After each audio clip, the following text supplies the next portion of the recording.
All roads leading to Syria pass through Ankara. Turkey, one of the winners of regime change in Syria, has indirect military presence in the country and supported the rebels who seized power. This gives Ankara good access to Syria's new leaders, as well as international recognition as a major player in the country's affairs. From US Secretary of State Antony Blinken to European Commission President Ursula von der Leyen, Western leaders are visiting Turkish President Recep Tayyip Erdogan to discuss latest developments in Syria.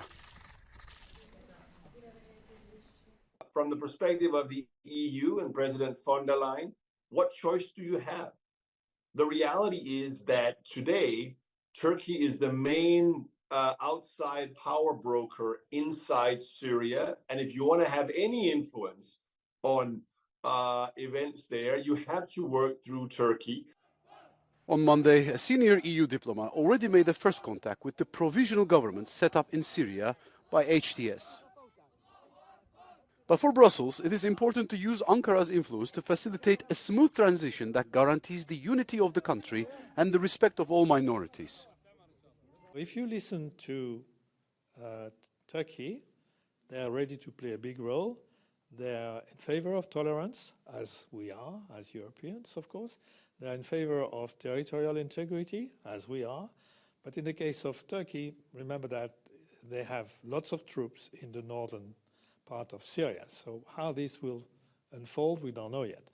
And also, in Syria, we have the remnants of Islamic State. So security there is very important.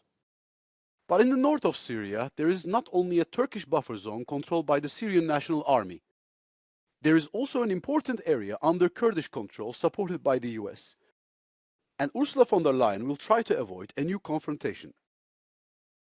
She will not want Turkey and particularly the Turkish-aligned rebel militias inside Syria to aggressively pursue military confrontation with the Kurdish militias, which is another way of saying she will want Turkey to help create a unified Syrian country and not start another civil war to pursue in another theater the ongoing Turkish military operation against Kurdish rebels, both inside Turkey, inside Iraq, and to date, occasionally also inside Syria.